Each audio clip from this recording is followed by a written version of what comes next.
Bienvenida, bienvenido a Háblame de Cuba, el podcast donde contamos historias, hacemos reflexiones de la realidad en Cuba y sobre todo nos encargamos de desmentir la propaganda comunista de la dictadura cubana. Yo soy Decamerón Cubano y te invito a conocer un poco más de la realidad de un cubano libre. Ya comenzamos.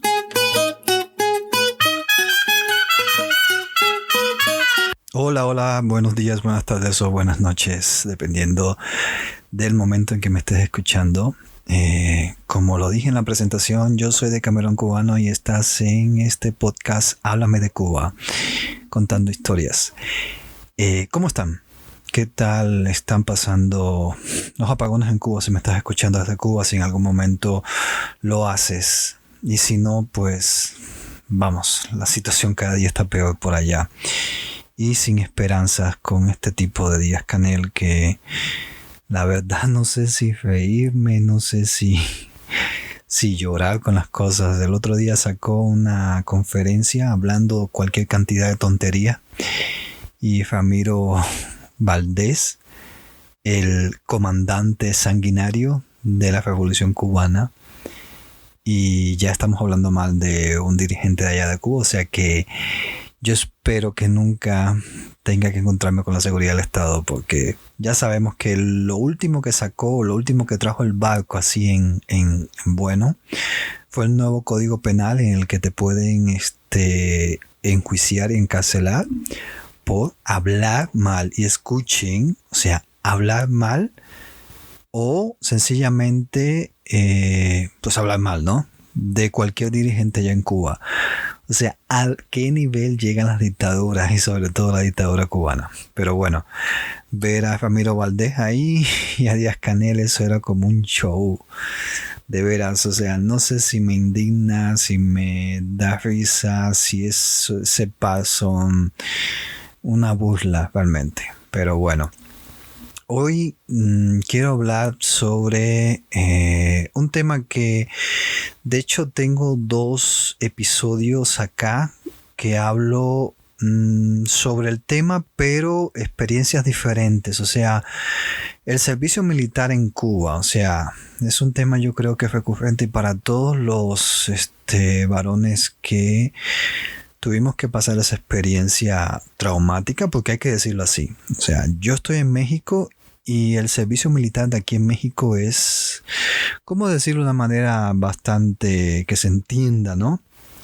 Es una fiesta. O sea, es una fiesta.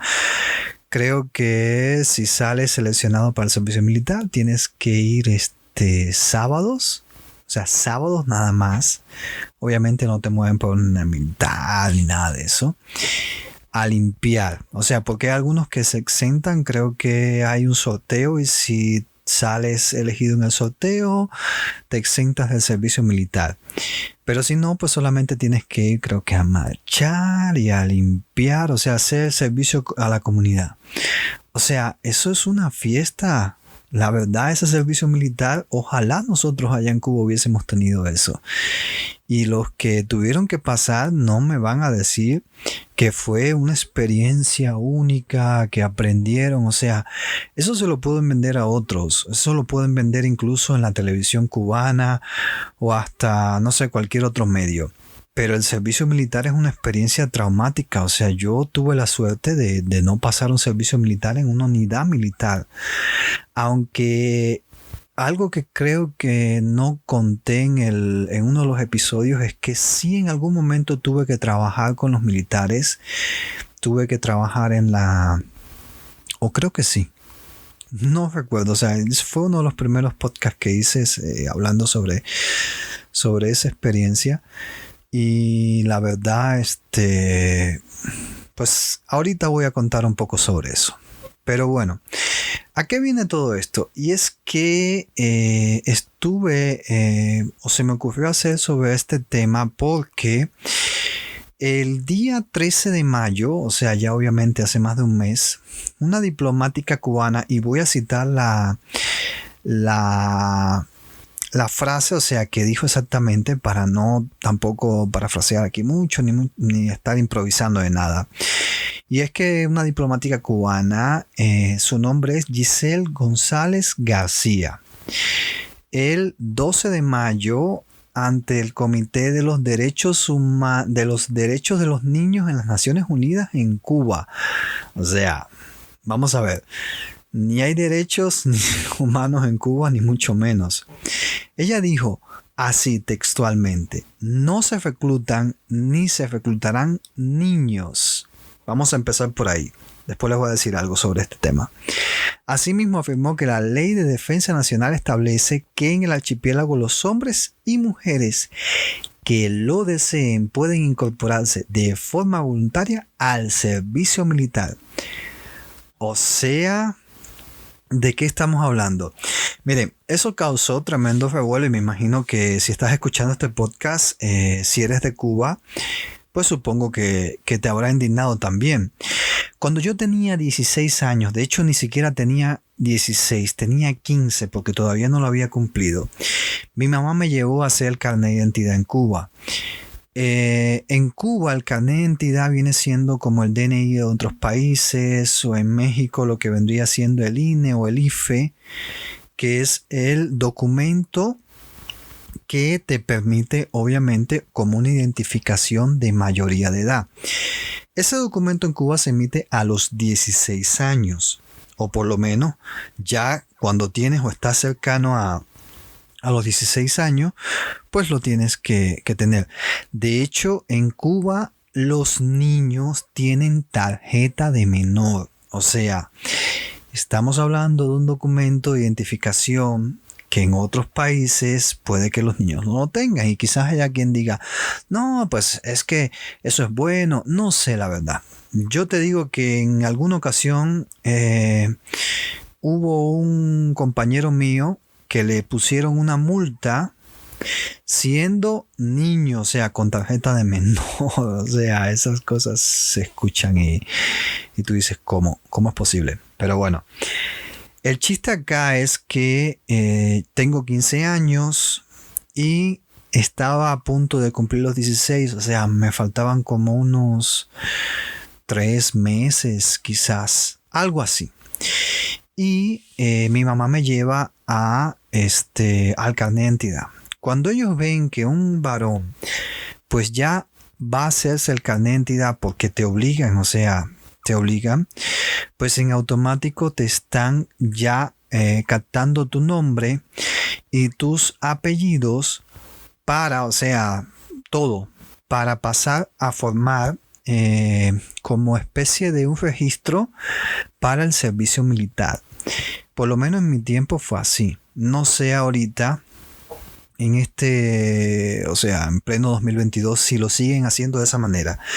Pero es como que tú tienes que venir solito a hacerte el carnet, por tanto yo no voy allá a reclutarte. Entonces que digan que el servicio militar es voluntario, no me jodan, o sea, todos hicimos o buscamos la forma de librarnos de ese servicio militar.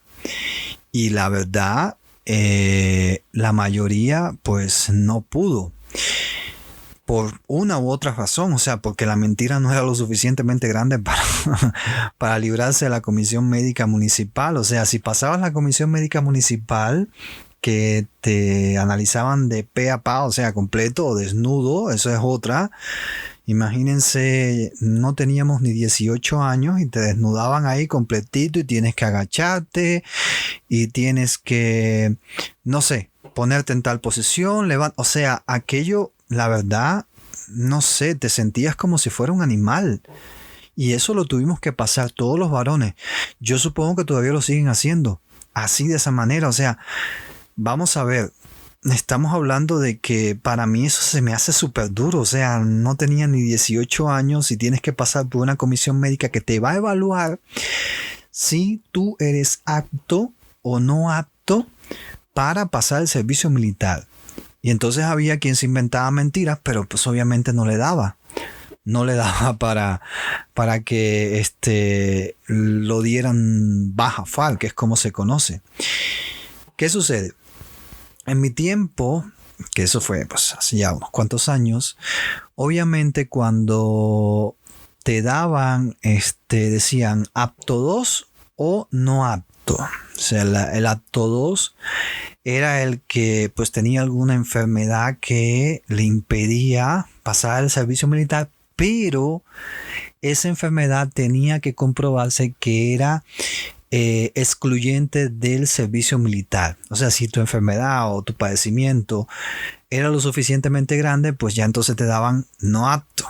Pero si no, pues te decían, no sé, apto 2 con limitaciones. Y puede que a lo mejor en lugar de pasarlo en una unidad que fuera, por ejemplo, una unidad de tanques, quizás lo pasabas en una unidad más cerca de tu casa o más sencillo, ¿no? Pero bueno, yo fui uno de los suertudos que logró librarse del servicio militar obligatorio. Y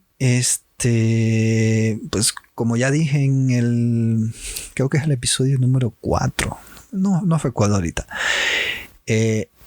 pues pasamos por esa comisión médica provincial. Había un mundo de muchachos de toda la provincia que querían obviamente librarse del servicio militar, y solo un buen puñado de esa cantidad pues lo logramos hacer.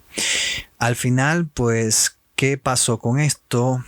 Nos mandaron para la UJC, la Unión de Jóvenes Comunistas. La Unión de Jóvenes Comunistas, pues, es una organización de masas que agrupa supuestamente a los jóvenes comunistas, o sea, una afiliación política para jóvenes, que es el preludio de formar parte del Partido Comunista.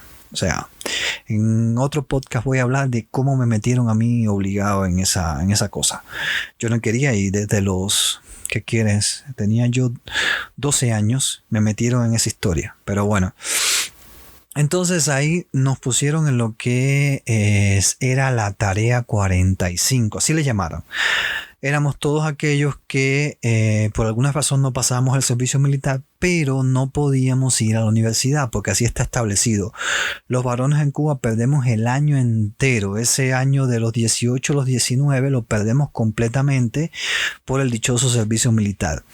Entonces lo perdías, pero obviamente tenías que estar haciendo algo, porque ellos tienen que justificar que aunque tú tengas un padecimiento, no te quedes en tu casa sin hacer nada.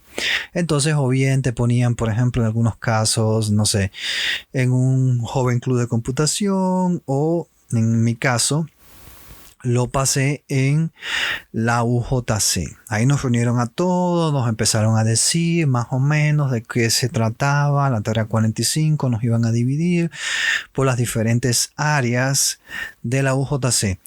Y de hecho, yo corrí con suerte porque uno de los amigos míos en ese entonces se llevaba súper bien conmigo, la verdad. Los dos faltábamos cantidad al aula, o sea, echábamos competencia a ver quién de los dos faltaba más. Y él era dirigente de la FEU, de la Federación, de la FEN, Federación de Estudiantes de la Enseñanza Media, o sea, es como el preuniversitario. Él sí se ausentaba porque obviamente tenía reuniones y estaba justificado. Yo porque no quería ir a la escuela.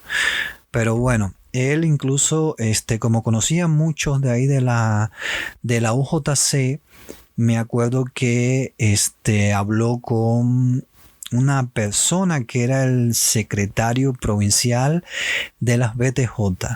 Eso se conoce como Brigadas Técnicas Juveniles. Eso es un movimiento que hay en Cuba que no sé si todavía seguirá existiendo, pero básicamente lo que hacen es buscar jóvenes innovadores que tienen este potencial, que han desarrollado algo, y lo presentan en fórum de ciencias y técnicas.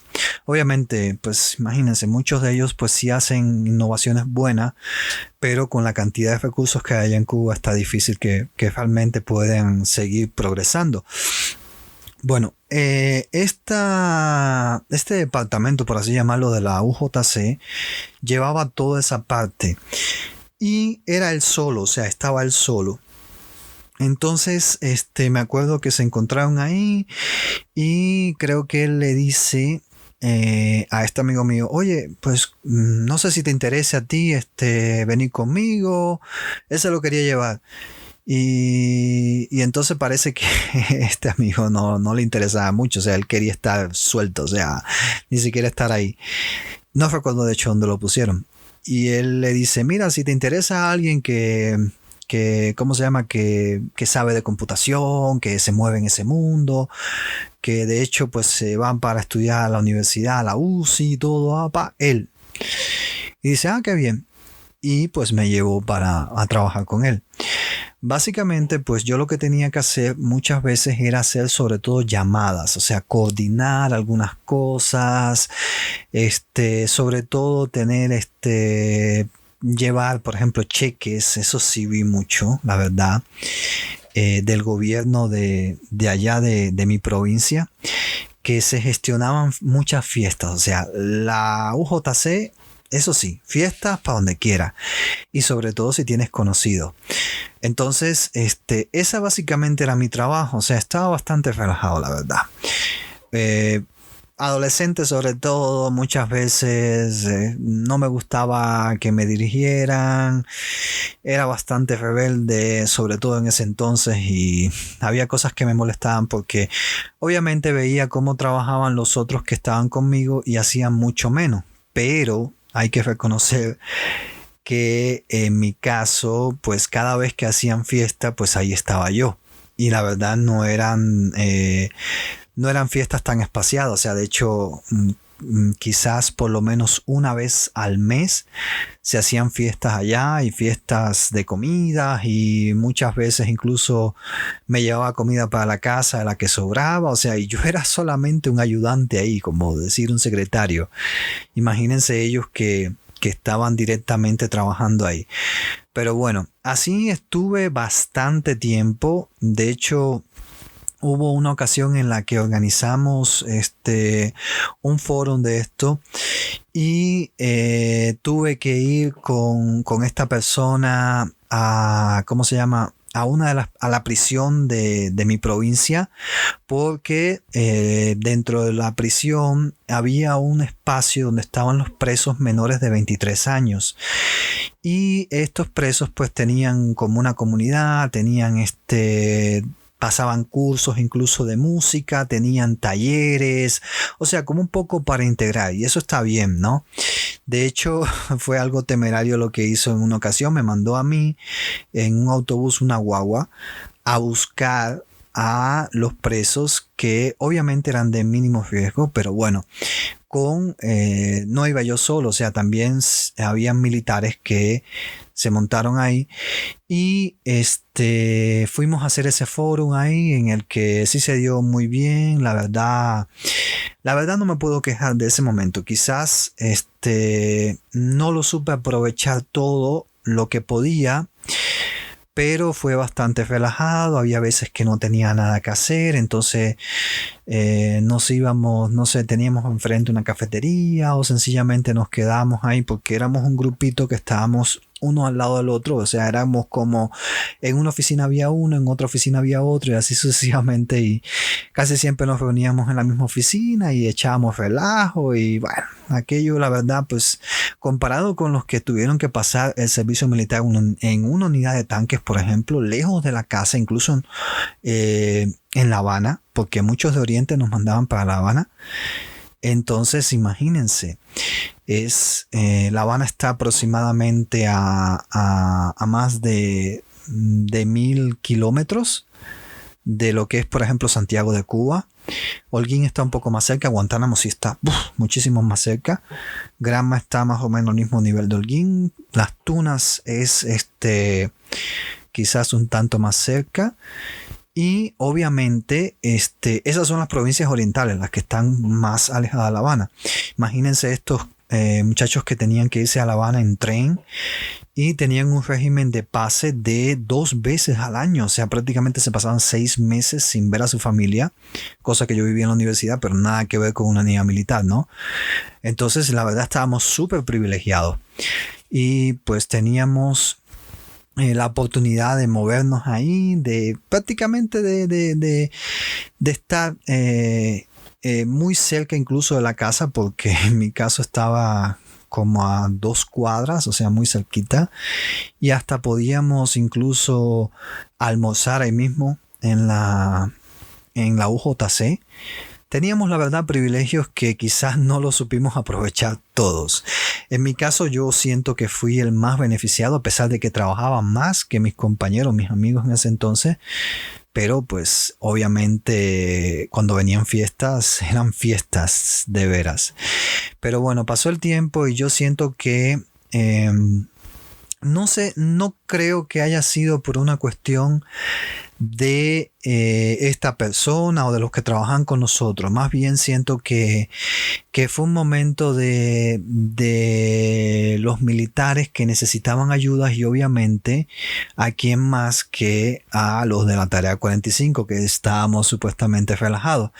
Pues bien, la contrainteligencia militar, que es sus siglas allá en Cuba es la SIN, pues nos mandó a buscar de un momento a otro.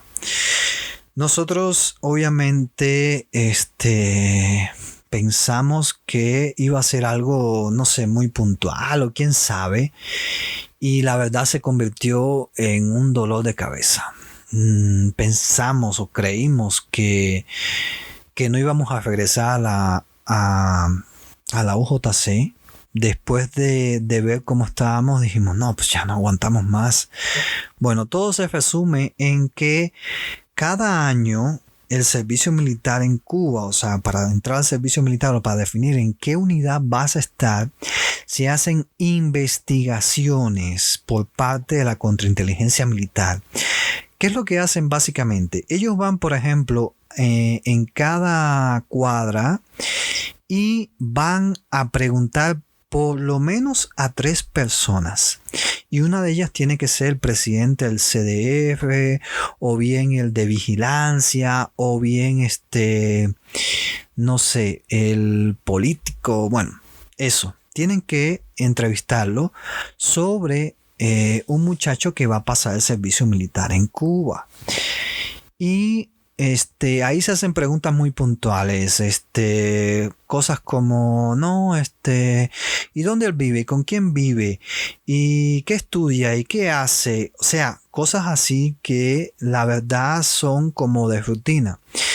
Yo me acuerdo que la primera vez el que estaba al frente de nosotros cuando nos dijeron esta nueva tarea, no recuerdo el grado, la verdad, creo que era el mayor. Sí, me acuerdo, Mayor Aldo, si mal no recuerdo, Mayor Aldo. El tipo andaba en un sidecar, una moto, siempre. Y lo veías así, no te imaginabas que era de la contrainteligencia militar. Entonces él, como ejemplo, nos llevó a un barrio que estaba por ahí cerca de donde estaba el Estado Mayor y nos explicó de qué se trataba esta entrevista. Entonces ahí empezó a hacerle preguntas. Él tenía obviamente el nombre del muchacho que iba a pasar el servicio militar. Y después que tuvieras esa información, o sea, de todas estas preguntas que hayas recopilado, o sea, las respuestas obviamente, pues tenías que generar como especie de un informe. Que obviamente el informe no podía ser impreso. Porque quizás en el peor de los casos yo podría auxiliarme de que en aquel entonces tenía quizás acceso a una computadora y escribir ahí, generar una plantilla, nada más cambiar el nombre, así, y mandar a imprimir. No, pues tenía que hacerlo a lápiz, todo escrito, a lápiz o a bolígrafo, creo que era lápiz. Imagínense tener que escribir, no sé, unos 10 y cada muchacho de esto generaba como una cuartilla o más escribiendo. Eso era todos los días, o sea, todos los días que teníamos que ir ahí. Ya a mí me dolía realmente las manos de tanto escribir. Y aquellos, pues, obviamente es una forma de que, pues van a trabajar para nosotros ahora. Yo de todas las entrevistas que hice fue una sola en la que el muchacho que me tocó entrevistar, él creo que era incluso hasta mayor que yo porque no le había llegado una carrera universitaria. Y sí hablaron muy mal en su barrio, o sea, la de vigilancia y creo que el presidente y hasta una vecina. Porque eso sí, o sea, tenías que tocar, hola, mire, yo soy así, tenías que presentarte. Y ya sabemos, o sea, en otros países te cierran la puerta y punto. Pero allá en Cuba con el miedo que hay, pues enseguida te abren la puerta y te dicen y que si esto y que si esto otro. Y el punto es que así funciona como el reclutamiento al servicio militar. Después de que tienen toda esa información de cada uno de ellos, pues entonces se hace una evaluación, a nosotros nos lo explicaron, para determinar a qué unidad se va. Porque obviamente hay unidades que son prioritarias. Por ejemplo, ellos dicen, no, tiene posibilidades de irse para la frontera, y entonces para irse para la frontera de la base naval de Guantánamo pues ya es más complicado, o sea, te piden más requisitos, o sea, tiene que ser alguien que sí vean que tiene potencial, porque sabemos que la seguridad del Estado domina mucha información de la gente en Cuba, y esta información pues la van filtrando de manera en que van creando perfiles así para poder ubicarlos en las diferentes unidades militares. Yo me encontré casos también, ahora haciendo memoria, de muchachos que incluso eran el único sustento en su casa porque, no sé, sus abuelitos pues estaban en una situación ya obviamente jubilados, y aún así no les importa absolutamente nada esta situación y sencillamente se los quieren llevar. O sea, porque así de HPs son los militares cubanos, o sea, no le importa nada. No voy a decir que todos los militares cubanos, tampoco quiero generalizar mucho porque tengo amistades que son militares y se llevan muy bien conmigo, pero me refiero a estos que sí tienen que ver directamente con todos los reclutas, que es como les llaman a aquellos jóvenes que van a pasar el servicio militar. Entonces así es como se maneja esto. Quizás, obviamente, alguien que ha estado más adentro de todo el proceso pueda hablar con más detalles, pero yo sí estuve directamente y con esto sí les puedo decir que lo manejan de esa forma. Después de un tiempo yo estuve hablando con una amiga ahí justamente ¿cómo se llama?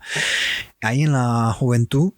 Y creo que entonces empezaron a mover piezas para regresarnos a nosotros a la UJC. Pero ya cuando regresamos pues ya no teníamos trabajo, o sea, andábamos realmente muy relajados y fue cuestión ya de esperar creo que 2 meses quizás que nos faltaban para que nos dieran la baja directamente del servicio militar. O sea, ya después de haber cumplido un tiempo de trabajo social, por así decirlo, y obviamente pues perder tiempo sobre todo. Eso fue lo que hicimos. En algunos casos pues perder 1 año para, o sea, de estar en la universidad, de no ver por 1 año entero, por ejemplo, no sé, una asignatura. Muchos llegaron a la universidad perdidos, como decimos en Cuba, o sea, perdidos como un campo de trigo, o sea, así básicamente. Y es lo que sucede en Cuba con el tema del servicio militar. Entonces, que esta subnormal Giselle González García diga que el servicio militar es voluntario para las mujeres, y solamente también lo hacen algunas que quieren optar por la orden 18 al ministro de la FARC, que te permite estudiar una carrera universitaria aunque no te haya llegado, y muchos varones optan por la orden 18 si quieren pasar ¿cómo se llama? Pasar a la universidad, pero no todo el mundo lo hace. Entonces es la verdad indignante que digan que es voluntario, porque estoy casi seguro que si hoy en día ponen el servicio militar en Cuba, nadie va al servicio militar en Cuba, solamente aquellos que quieran estudiar una carrera militar, creo yo, ¿no? Pero vamos, es indignante. Y así las cosas en Cuba, o sea, decir que la verdad que no reclutan niños. Les recuerdo que yo tenía 15 años cuando a mí se me reclutó ya, o sea, ya se me tomaban los datos para el servicio militar. Entonces, como mi caso, seguro estoy, hubo varios que en el momento que fueron a solicitar su carnet de identidad con 16 años, ya te estaban tomando los datos, ya pasabas a formar parte de aquellos que, como le llaman, creo que es no recuerdo el nombre que le ponen. Era convocatoria para el servicio militar, o sea, acá cuando cumples 16 años. Incluso ya lo lanzaban por la televisión. Eso lo ponen mucho por la televisión y si quieren lo pueden buscar. Pero bueno, así las cosas y las mentiras que una tras otra siguen lanzando y mucha gente se lo cree de que Cuba, de que es realmente, vaya, un ejemplo para los pueblos oprimidos. O sea, ya quítense esa máscara, o sea, ya dejen de inventar cosas que no son. Pero bueno, así las cosas en Cuba, así las cosas en el servicio militar. Cuídense mucho y nada, saben, si te gusta este podcast y quieres seguir escuchando, pues me ayudaría mucho que me apoyes siguiéndome tanto en mi canal de YouTube como en los diferentes canales de iCast, Spotify, Google Cast, creo que también estamos. Y nada, nos vemos en el siguiente episodio. Cuídense mucho.